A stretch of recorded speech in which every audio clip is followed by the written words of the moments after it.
President, on the line, sir. We're in position, Mr. President. I'll have to address the Supreme Council in 10 minutes. Just the facts, General. There are no results from the chemical and molecular analysis as yet. All the calibers are overshot. We're initiating a thermonucleatic imaging. Probe will attain its objective in 5 seconds. Hey guys, what's happening? Nihat here with Film and Comics Explained, and today we're going to be discussing the great evil featured in The Fifth Element and what I believe it is by going over its function in the film. The great evil, often referred to as Mr. Shadow, was essentially an ancient primordial being and the primary antagonist to the mind-bending sci-fi classic The Fifth Element, which was directed by the visionary Luc Besson. In the film, the ultimate evil is described as an ancient cosmic force that traversed the universe, consuming moons, planets, and stars that got in its way. Roughly the size of a small moon, the entity was able to alter its own mass and makeup at any time, as well as being able to control its speed at will.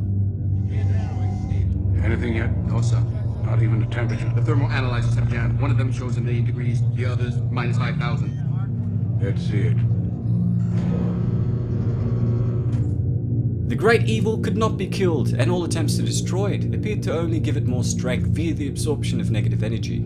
The sentient being could also communicate telepathically with other beings through the use of satellites, as well as being able to hurt them from a distance, as was seen with the plans it had set in motion with Zorg, and the immeasurable pain he was forced to suffer after failing to complete the task that had been set for him.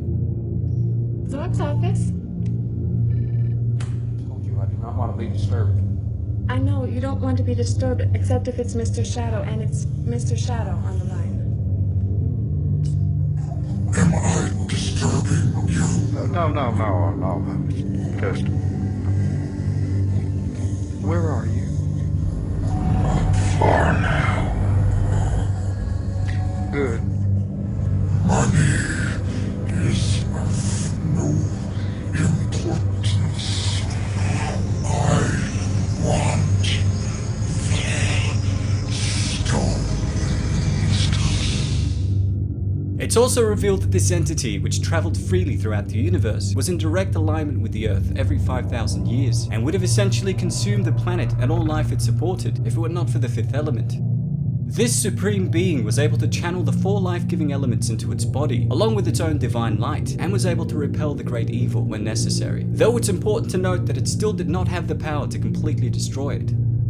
Upon rewatching the film, and after having a chat with Thanos, I've come to see the ultimate evil less as an antagonist and more as a representation of death, which is necessary for all life to thrive in the universe. We even get a minor hint in the film when we see it take on the form of a fiery skull as it made its way towards the Earth. In fact, I believe it's the antithesis of the Fifth Element, which is a life-giving being, and also a cosmic entity that has been around for the same amount of time as the Great Evil. Imagine for a moment that this thing is not anything that can be identified because it prefers not to be. Wherever there is life, it brings death. While the Great Evil appeared as a single destructive entity, the 5 life-giving elements were comprised of 4 elemental stones that represented air, water, fire, and earth, as well as a 5th element that was a representation of divine light, and one that usually took a humanoid form. I think it's important to note that both of these entities were indestructible, a trait born out of their necessity for the universe to function. One of the main problems with the Great Evil was that it wanted to be unrestricted and uncaged, so to speak, which it hoped to achieve by destroying every temple of elements that had been constructed by the Mondo Shawan. These temples were essentially giant structures built on selected planets like the Earth that contained a rich diversity of life, which were designed to aid the 5th element in driving evil away. With the destruction of the protective temples, the Great Evil could theoretically be able to consume everything it desired, and if left unchecked, had the potential to destroy all life in the galaxy, which is why its inherent sentience was such a threat in the film. At the same time, since I truly believe it's the antithesis of the 5 life-giving elements, I'm sure there would have been another way for the 5th element to combine the other 4 and combat the Great Evil in some shape or form other than what's seen in the films. Well, that's all for today, folks. Thanks to all of you guys who requested we take a look at the Great Evil, as featured in The Fifth Element. If there's any other stuff you'd like me to check out, please don't hesitate to ask.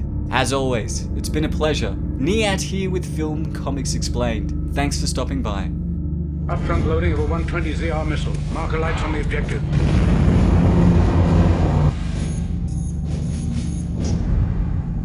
Its structure is just solidified on the surface. I think it's anticipating the attack. Anticipation denotes intelligence. The most terrible intelligence imaginable, Mr. President.